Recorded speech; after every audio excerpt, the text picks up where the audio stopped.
bersabda, tidak halal tidak dibolehkan, bagi orang mukmin, menunjuk kepada saudaranya dengan pandangan yang menyakitinya.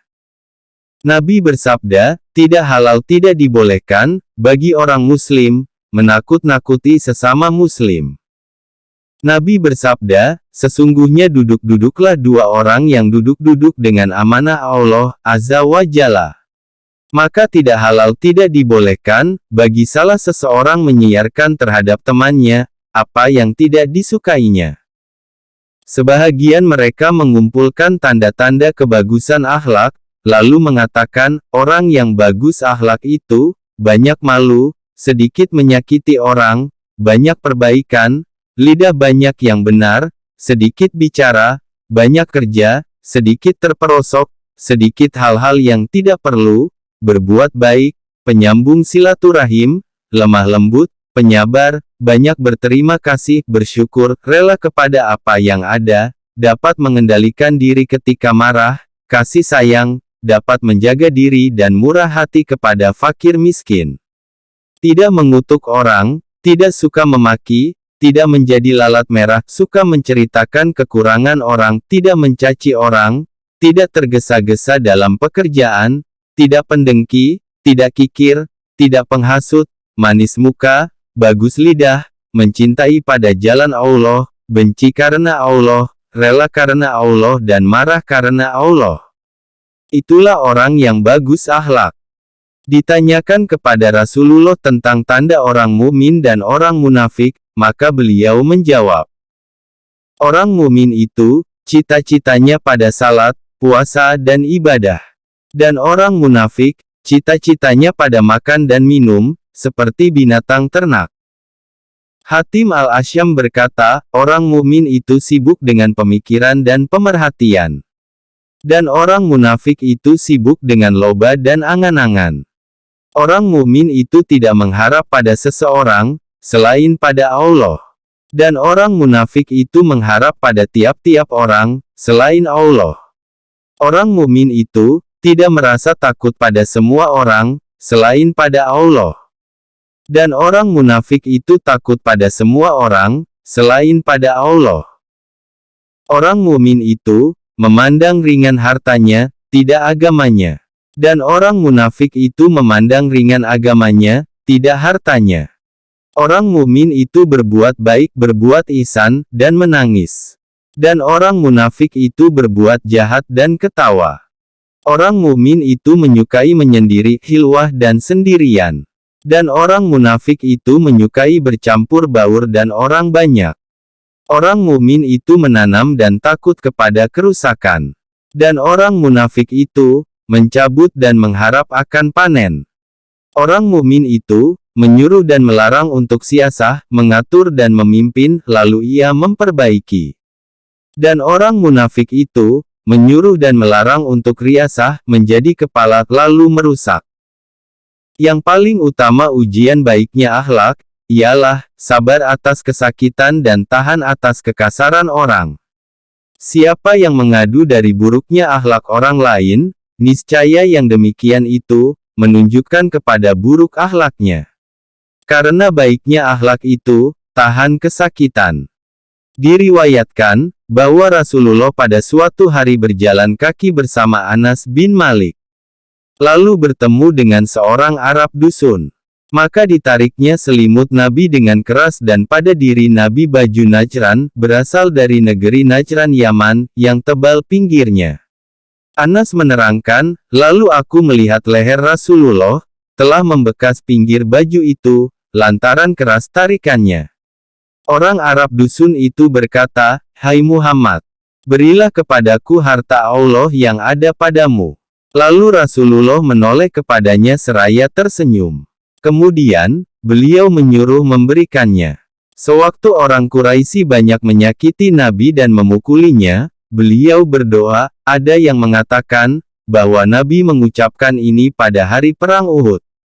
Karena itulah, Allah Ta'ala menurunkan ayat ini kepada Nabi, dan engkau sesungguhnya mempunyai budi pekerti akhlak yang tinggi. Surat 68 Al-Qalam ayat 4. Diceritakan, bahwa Ibrahim bin Adam pada suatu hari, keluar ke padang pasir padang Sahara. Lalu seorang tentara menjumpainya, seraya bertanya, apakah kamu budak? Ya, jawab Ibrahim bin Adham. Di mana bangunan yang kamu kerjakan? Tanya tentara itu. Lalu Ibrahim bin Adham menunjukkan ke kuburan. Tentara itu menjawab, yang aku maksudkan pembangunan. Lalu Ibrahim bin Adham menjawab, itulah kuburan. Maka tentara itu marah yang demikian. Lalu dipukulnya kepala Ibrahim bin Adham dengan cambuk, sehingga berdarah. Dan dibawanya pulang ke kampung. Lalu teman-teman Ibrahim menemuinya, seraya mereka itu bertanya, apa kabar?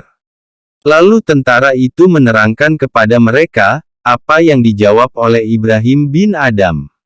Lalu teman-teman itu menerangkan, ini Ibrahim bin Adham. Maka tentara itu turun dari kudanya, seraya mencium kedua tangan dan kedua kaki Ibrahim bin Adham, meminta maaf kepadanya. Lalu orang bertanya sesudah itu kepada Ibrahim bin Adham, mengapa Tuan katakan, aku ini budak? Ibrahim bin Adham menjawab, tentara itu tidak bertanya kepadaku, budak siapa engkau?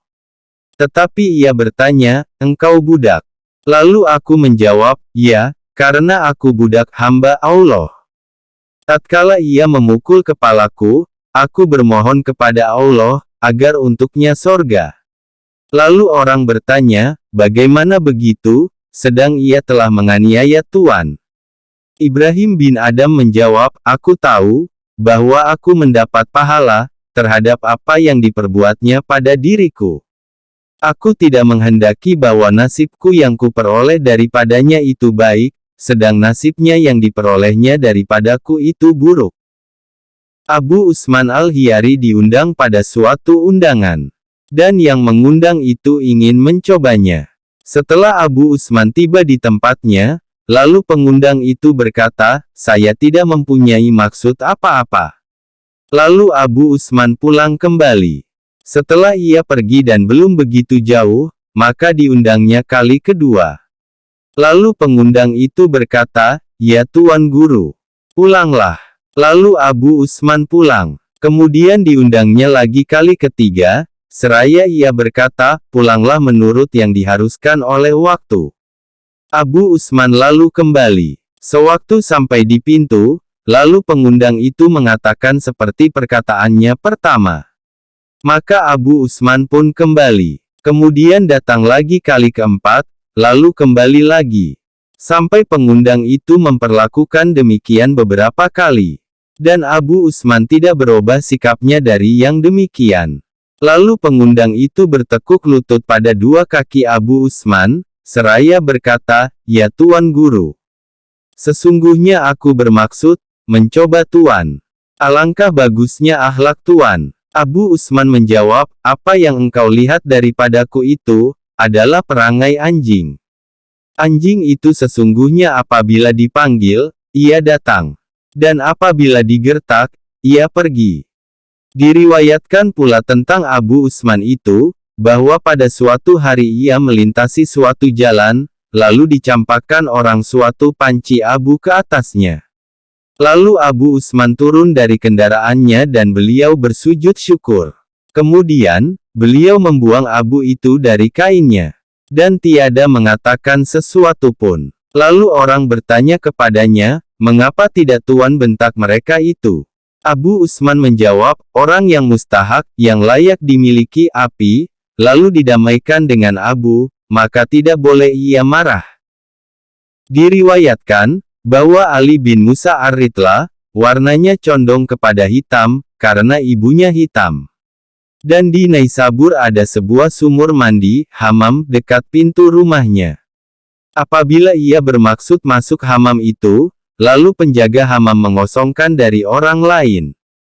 Pada suatu hari Ali bin Musa ar-Ritlah masuk ke hamam tersebut. Lalu oleh penjaga hamam itu, menutup pintunya dari luar.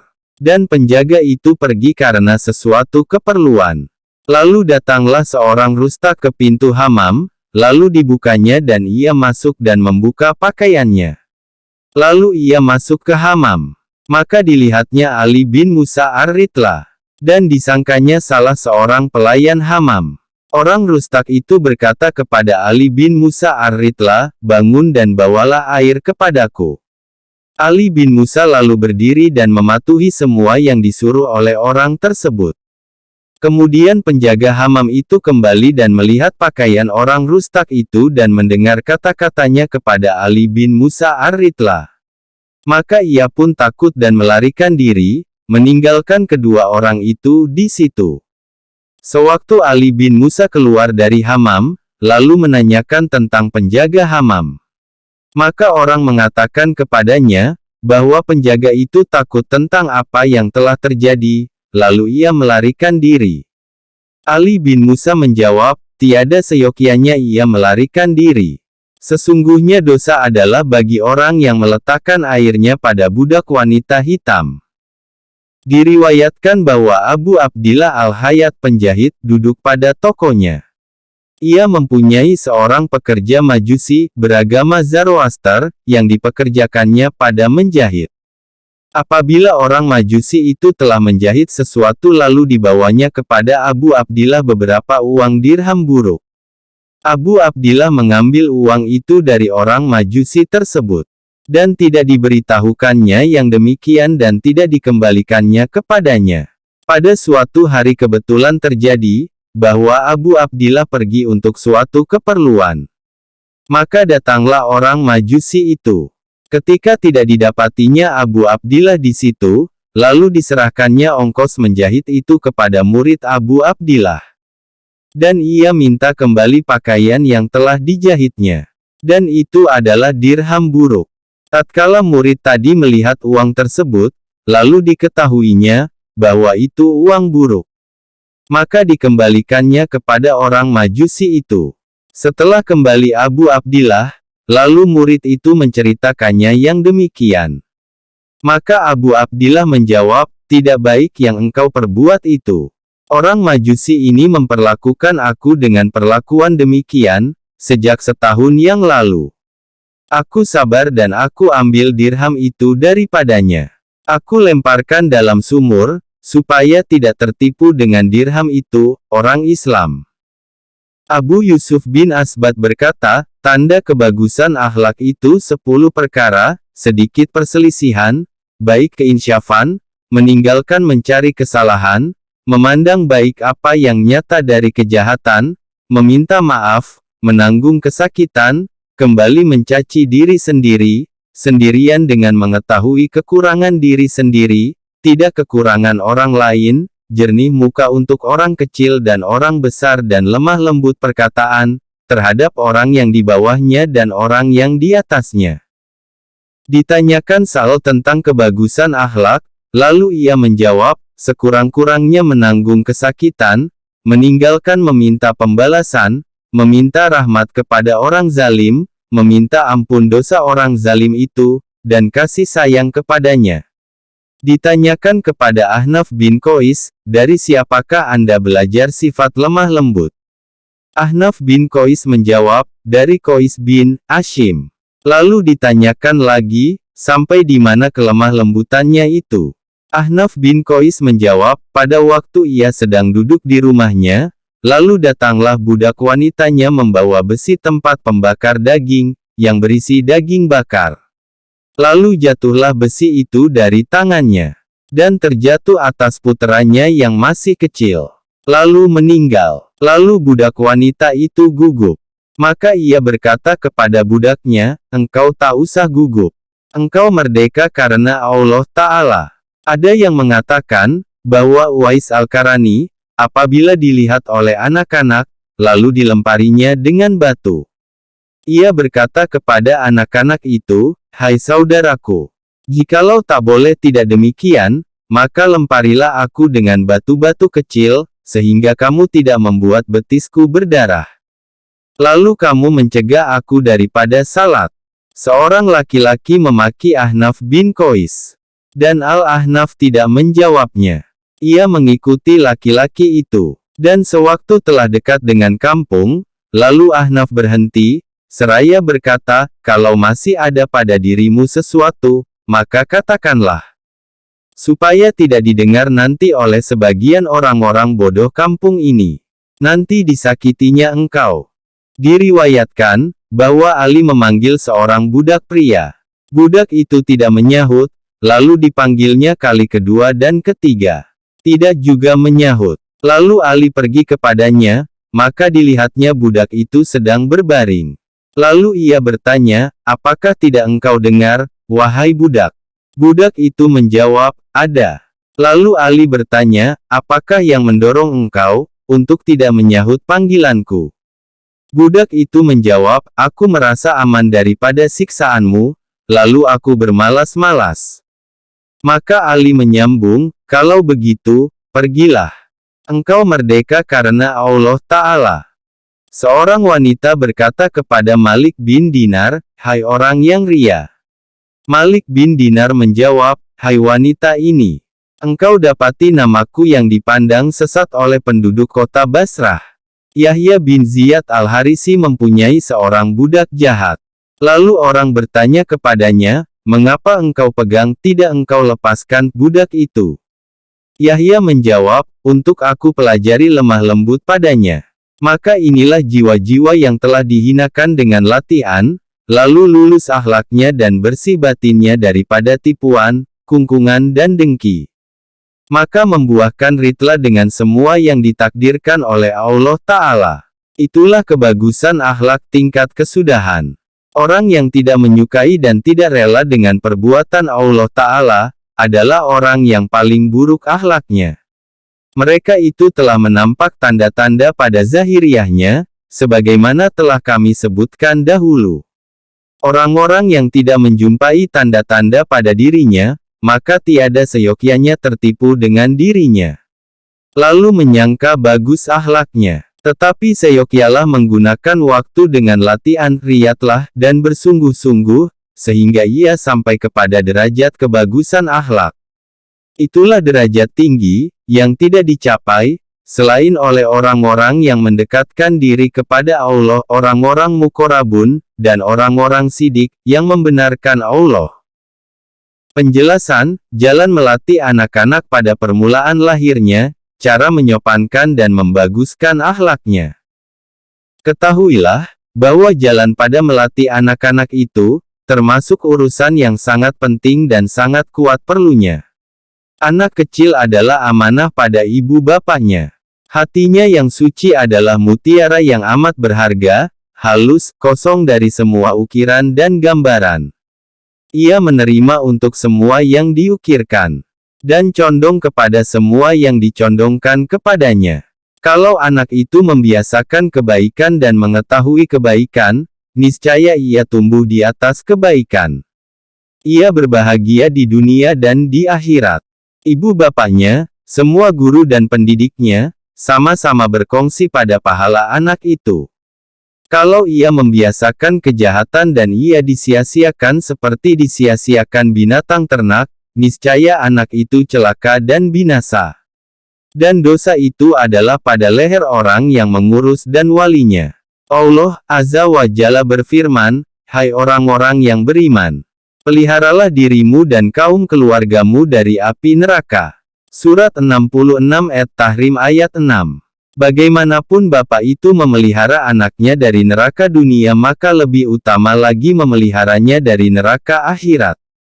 Pemeliharaannya, ialah mendidik, mencerdaskan dan mengajarinya budi pekerti yang baik. Menjaganya dari teman-teman jahat. Tidak dibiasakan dengan kesenangan, tidak disukakannya dengan perhiasan dan sebab-sebab kemewahan. Lalu ia menyia-nyiakan umurnya mencari kemewahan, apabila ia sudah besar, maka binasalah ia untuk selama-lamanya. Tetapi seyogyalah ia diawasi dari sejak permulaan. Tidak dipakai untuk menjaga dan menyusuinya, selain wanita solih, beragama, makan yang halal. Karena susu yang berhasilnya dari yang haram, tak ada barakah padanya. Apabila pertumbuhan anak itu terjadi dari susu yang demikian, niscaya melekatlah kejadiannya dari yang keji. Lalu tabiatnya condong kepada yang bersesuaian dengan yang keji-keji itu. Manakala telah kelihatan fantasinya dapat membeda-bedakan sesuatu, maka seyogialah diperbagus pengawasannya. Permulaan yang demikian, ialah timbulnya permulaan sifat malu. Apabila ia marah, malu dan meninggalkan sebagian pekerjaan, maka yang demikian itu adalah karena bersinarnya cahaya akal. Sehingga ia melihat sebagian keadaan itu keji dan menyalahi dengan sebagian yang lain. Lalu ia malu dari sesuatu dan tidak malu dari yang lain. Ini adalah pemberian Allah Ta'ala kepada anak itu. Dan suatu kegembiraan yang menunjukkan kepada kelurusan akhlak dan kebersihan hati. Ia digembirakan dengan kesempurnaan akal ketika dewasa. Maka anak kecil yang pemalu, tidaklah seyogyanya disia-siakan. Akan tetapi ditolong kepada mendidiknya dengan malu dan tamyiznya, yang dapat membedakan yang baik dan buruk. Sifat pertama yang menonjol pada anak-anak itu, ialah rakus kepada makanan. Maka seyogialah ia dididik tentang makanan ini, umpamanya, bahwa anak itu tidak mengambil makanan, selain dengan tangan kanannya. Bahwa ia membaca, Bismillah, ketika mengambilnya. Bahwa ia makan makanan yang dekat dengan dia. Bahwa ia tidak tergesa-gesa kepada suatu makanan sebelum orang lain. Bahwa ia tidak menitikkan perhatian kepada sesuatu makanan dan kepada orang yang memakannya. Bahwa ia tidak makan cepat-cepat. Bahwa ia mengunyah makanan dengan baik dan tidak berturut-turut suapan. Tidak mengotorkan tangan dan pakaiannya dengan makanan. Bahwa ia membiasakan roti kering pada sebagian waktu. Sehingga ia tidak menjadi orang yang memandang harus adanya lauk pauk. Bahwa ia memandang jelek banyaknya makan dengan diserupakannya tiap-tiap orang, yang banyak makan itu, dengan binatang ternak. Dan dengan dicelanya anak-anak di hadapannya yang banyak makan dan dipujinya anak-anak yang sopan, yang sedikit makan. Bahwa disukakan kepadanya mengutamakan makanan itu untuk orang lain dan kurang memperhatikan kepada makanan itu. Dan merasa cukup dengan makanan kasar, makanan apa saja yang ada. Dan disukakan kepadanya pakaian putih, tidak berwarna dan sutera. Ditetapkan padanya, bahwa yang demikian itu adalah keadaan wanita dan orang-orang yang menyerupakan dirinya dengan wanita. Bahwa orang laki-laki itu, mencegah dirinya daripada yang demikian. Dan diulang-ulanginya yang demikian kepada anak itu. Manakala terlihat pada seorang anak kecil, pakaian dari sutera atau berwarna, maka seyogialah ditantang dan dicela. Anak kecil itu dijaga daripada bergaul dengan anak-anak kecil yang membiasakan dirinya bersenang-senang, bermewah-mewah dan memakai pakaian yang membanggakan. Dan dijaga daripada bergaul dengan tiap-tiap orang, yang memperdengarkan apa yang digemarinya. Karena anak-anak itu apabila disia-siakan pada permulaan pertumbuhannya, niscaya menurut yang kebanyakan, anak itu keluar dengan buruk akhlak, pendusta, pendengki, pencuri, lalat merah, suka meminta-minta, banyak perkataan sia-sia, suka tertawa, menipu dan banyak senda gurau.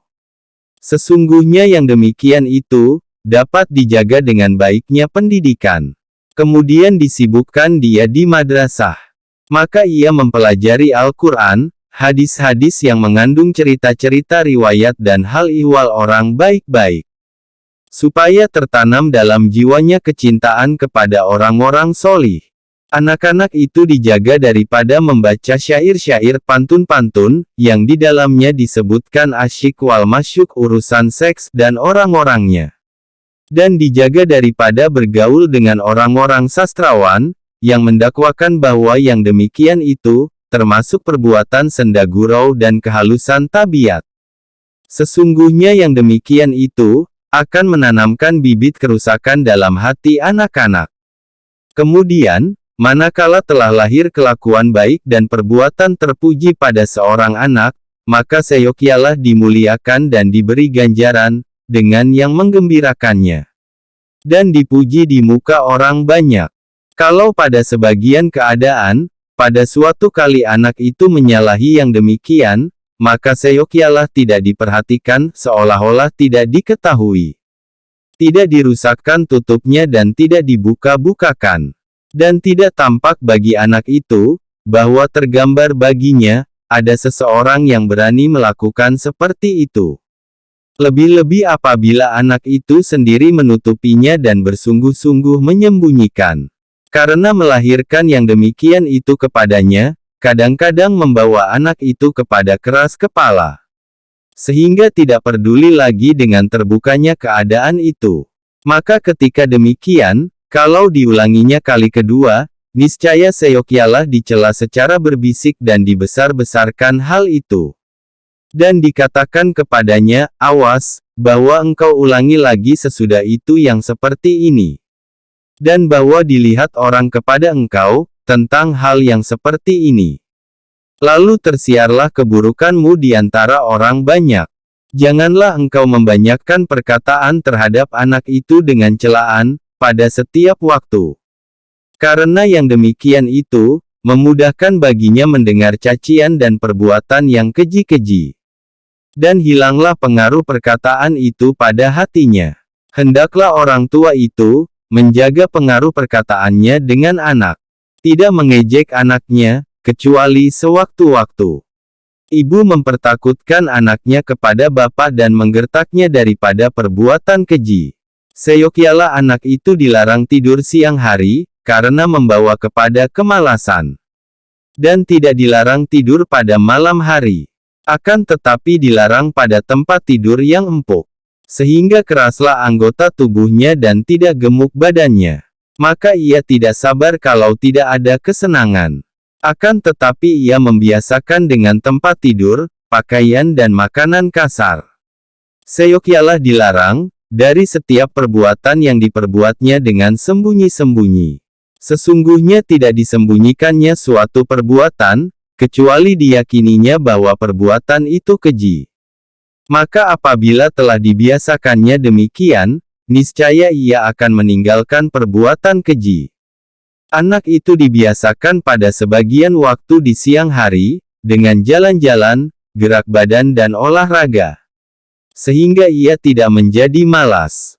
Dan dibiasakan, bahwa tidak terbuka anggota badannya di muka orang dan tidak berjalan cepat, tidak menjatuhkan kedua tangannya ke bawah, tetapi diletakkannya kedua tangan itu pada dada. Dilarang menyombongkan diri dengan teman-temannya, disebabkan sesuatu yang dimiliki oleh ibu bapaknya atau disebabkan sesuatu dari makanannya dan pakaiannya atau batu tulis dan tintanya. Akan tetapi dibiasakan merendah diri dan memuliakan setiap orang yang bergaul dengan dia. Dan berkata lemah lembut dengan mereka. Dilarang anak-anak itu mengambil dari anak-anak lain, sesuatu yang kelihatannya berharga, kalau ia termasuk anak orang-orang besar. Akan tetapi diberitahukan, bahwa ketinggian derajat seorang adalah pada memberi, tidak pada mengambil. Mengambil itu tercela, keji dan hina. Kalau ia termasuk anak orang-orang miskin, maka diberitahukan, bahwa loba dan mengambil hak orang adalah hina dan rendah. Dan itu termasuk tabiat anjing. Anjing itu menggerak-gerakkan ekornya, menunggu dan mengharap sesuap makanan. Kesimpulannya, dinyatakan keji kepada anak-anak, akan cinta kepada emas dan perak dan kepada kelobaan memperoleh keduanya. Dan lebih banyak diperingati dari emas dan perak itu, dibandingkan daripada diperingati dari hal ular dan kalajengking. Karena bahaya mencintai emas dan perak dan loba untuk memperolehnya itu, lebih besar daripada bahaya racun kepada anak-anak, bahkan juga terhadap orang-orang besar. Seyogialah anak itu dibiasakan, bahwa ia tidak meludah pada tempat duduknya. Tidak membuang hingus dan menguap di hadapan orang lain. Dan tidak membelakangi orang lain. Tidak meletakkan kakinya yang sebelah di atas kakinya yang sebelah lagi. Tidak meletakkan tapak tangannya di bawah dagunya. Dan tidak menegakkan kepalanya dengan lengannya. Karena yang demikian itu menunjukkan kemalasan. Dan diajarkan cara duduk dan dilarang banyak berbicara. Diterangkan kepadanya bahwa yang demikian itu menunjukkan kepada kurang malu. Dan itu adalah anak-anak tercela. Dan anak itu dilarang bersumpah mutlak, baik ia benar atau bohong. Sehingga ia tiada terbiasa yang demikian, pada waktu kecil. Dilarang ia memulai berbicara, dan dibiasakan bahwa ia tidak berbicara, selain menjawab pertanyaan orang lain dan sekedar pertanyaan. Dan bahwa ia mendengar perkataan orang lain baik-baik, manakala orang itu berbicara, orang yang lebih tua daripadanya. Dan bahwa ia berdiri untuk orang yang di atasnya.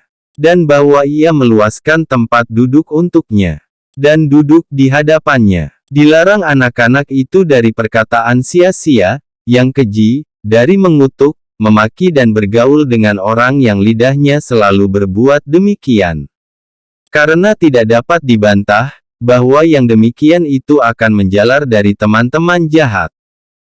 Dan pokok pendidikan anak-anak, ialah menjaga dari teman-teman jahat. Seyogyallah, apabila anak itu dipukul oleh guru, bahwa tidak membanyakkan memekik-mekik dan berteriak-teriak. Dan tidak meminta tolong pada seseorang. Akan tetapi bersabar dan menyebutkan kepada anak itu, bahwa yang demikian adalah kebiasaan orang-orang berani dan laki-laki. Dan membanyakkan memekik-mekik itu kebiasaan budak dan wanita. Seyogyallah, sesudah keluar dari sekolah, anak-anak itu diizinkan bermain-main yang baik. Ia beristirahat dari kepayahan sekolah, di mana ia tidak merasa payah dalam permainan. Sesungguhnya melarang anak-anak daripada bermain dan selalu memaksakannya belajar, akan mematikan hatinya, merusakkan kecerdikannya dan mengeruhkan hidupnya. Sehingga ia akan mencari daya upaya untuk melepaskan diri daripadanya. Seyogyallah, anak itu diajar mentaati ibu bapaknya, gurunya, pendidiknya dan setiap orang yang lebih tua daripadanya, ahli kerabatnya dan orang asing. Bahwa ia memandang orang-orang itu dengan pandangan kemuliaan dan penghormatan. Dan ia tidak bermain-main di hadapan mereka. Manakala anak itu telah sampai usia tamyiz, tahu mana yang baik dan mana yang buruk, maka seyogyallah tidak diperbolehkan meninggalkan bersuci dan salat. Disuruh ia berpuasa pada beberapa hari bulan Ramadan. Dijauhkan ia memakai kain yang berisikan sutera ad-diibaj, sutera dan emas. Diajarkan ia setiap yang diperlukan dari batas-batas agama. Ditakutkannya daripada mencuri, makan haram, berkhianat, berdusta, berbuat keji dan setiap perbuatan yang biasa dilakukan oleh anak-anak. Apabila telah terjadi pertumbuhan anak-anak itu demikian pada masa kanak-kanak, maka sewaktu telah mendekati dewasa, niscaya mungkin ia diperkenalkan rahasia segala hal tersebut. Lalu disebutkan kepadanya, bahwa makanan itu obat. Sesungguhnya yang dimaksud dari obat itu, ialah untuk menguatkan manusia taat kepada Allah Azza wa Jalla. Dan dunia seluruhnya tidak mempunyai pokok, sebab tidak kekal. Kematian akan memutuskan kenikmatan dunia. Dan dunia itu negeri lintasan, bukan negeri ketetapan. Dan akhirat itu negeri ketetapan, bukan negeri lintasan. Kematian itu menunggu pada setiap saat. Orang pandai berakal, ialah orang yang mencari bekal dari dunia untuk akhirat. Sehingga tinggilah derajatnya pada sisi Allah Ta'ala dan luaslah kenikmatannya dalam sorga. Apabila pertumbuhan anak itu baik, maka kata-kata di atas tadi, ketika ia dewasa, adalah berpengaruh, membekas dan menyembuhkan, yang tetap dalam hatinya, sebagaimana tetapnya ukiran pada batu. Jikalau pertumbuhan anak itu sebaliknya, sehingga anak itu menyukai main-main, perbuatan keji, kurang malu, rakus kepada makanan dan pakaian, suka berhias dan menyombong, niscaya hatinya jauh daripada menerima kebenaran, sebagaimana jauhnya dinding tembok dari tanah kering. Maka pekerjaan yang pertama-tama, ialah yang seharusnya dijaga. Sesungguhnya anak itu dengan zat kejadiannya, dijadikan, yang dapat menerima yang baik dan yang jahat. Ibu bapaknya lah yang membawa anak itu, condong kepada salah satu dua segi. Nabi bersabda, semua anak itu dilahirkan dalam keadaan suci fitrah. Ibu bapaknya lah yang meyahudikannya atau menasranikannya atau memajusikannya. Biasanya orang tua sibuk mencari nafkah dan lupa mendidik agama kepada anak-anaknya. Pen. Sa'al bin Abdullah at-Tusturi berkata, adalah aku sewaktu berumur 3 tahun, aku itu bangun malam. Lalu aku melihat salat pamanku Muhammad bin Suwar.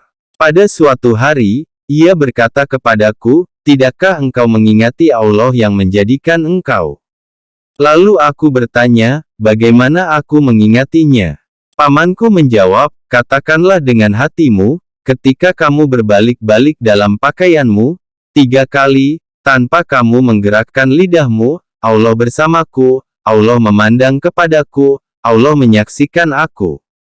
Lalu aku bacakan yang demikian beberapa malam. Kemudian aku beritahukan kepada pamanku. Lalu ia menjawab, bacalah pada tiap-tiap malam 7 kali. Lalu aku lakukan yang demikian. Kemudian aku beritahukan kepada pamanku. Maka ia menjawab, bacalah yang demikian setiap malam 11 kali. Lalu aku lakukan yang demikian. Maka terjadilah dalam hatiku kemanisannya. Sesudah setahun kemudian, pamanku berkata kepadaku, jagalah apa yang aku ajarkan kepadamu. Dan terus-meneruslah yang demikian, sampai engkau masuk kubur. Karena bermanfaat kepadamu di dunia dan di akhirat. Maka selalulah aku lakukan yang demikian bertahun-tahun. Karena itu, aku memperoleh manisnya pada batinku. Kemudian, pada suatu hari pamanku berkata kepadaku, hai Sa'al, barang siapa ada Allah bersamanya, Allah memandang kepadanya dan menyaksikannya, adakah ia berbuat maksiat kepadanya? Awaslah daripada perbuatan maksiat. Lalu aku menyendiri, berhilwah. Maka mereka kirim aku ke sekolah. Lalu aku jawab, aku takut bercerai dengan cita-citaku, dengan zikir. Tetapi rupanya, mereka membuat syarat dengan guru, bahwa aku pergi pada guru hanya 1 jam, lalu belajar. Kemudian aku pulang. Maka pergilah aku ke sekolah, lalu mempelajari Al-Quran dan menghafalnya. Umurku ketika itu 6 atau 7 tahun. Aku berpuasa sepanjang masa. Makananku dari roti tepung syair sampai aku berusia 12 tahun. Lalu timbullah suatu persoalan bagiku dan umurku sudah 13 tahun. Lalu aku meminta kepada keluargaku, supaya aku dikirim ke Basrah, untuk bertanya di Basrah. Aku datang ke Basrah, lalu aku bertanya pada ulama-ulamanya. Maka tiada seorang pun yang dapat memuaskan sesuatu daripada dahagaku. Lalu aku pergi ke Abadan, kepada seorang laki-laki yang bernama Abi Habib Hamzah bin Abi Abdillah al-Abadani. Aku bertanya kepadanya tentang persoalan itu. Lalu ia memberi jawaban kepadaku. Maka aku tinggal padanya beberapa waktu. Aku mengambil manfaat dengan kata-katanya. Dan aku mendapat pendidikan dengan adab kesopanannya. Kemudian, aku kembali ke Tustur. Lalu aku buat makananku secara sederhana. Yaitu, dibelikan untukku sesukat biji syair dengan harganya 1 dirham. Ditumbuk dan dibuat roti bagiku. Pada waktu sahur tiap-tiap malam aku makan 1 ugiyah, 1/12 kati, saja, tanpa garam dan lauk pauk. Maka tepung syair harga sedirham itu mencukupi bagiku untuk setahun. Kemudian, aku berazam menahan lapar 3 malam. Kemudian aku berbuka pada suatu malam. Kemudian, aku tahan 5 malam, kemudian 7, kemudian 25 malam. Aku berada demikian selama 20 tahun. Kemudian, aku pergi mengembara di bumi bertahun-tahun. Kemudian, aku kembali ke Tustur. Aku bangun malam seluruhnya. Masya Allah Ta'ala. Ahmad berkata, aku tiada melihat dia makan garam, sampai ia meninggal, menjumpai Allah Ta'ala. Penjelasan, syarat-syarat kemauan, pembukaan bersungguh-sungguh dan berangsur-angsurnya seorang murid menjalani jalan latihan. Ketahuilah, bahwa barang siapa menyaksikan akhirat dengan hatinya dengan penyaksian keyakinan, niscaya dengan mudah ia berkemauan usaha akhirat, rindu kepada akhirat, menempuh jalan-jalan akhirat, memandang hina kepada kenikmatan dan kelezatan dunia. Karena orang yang ada padanya manik-manik,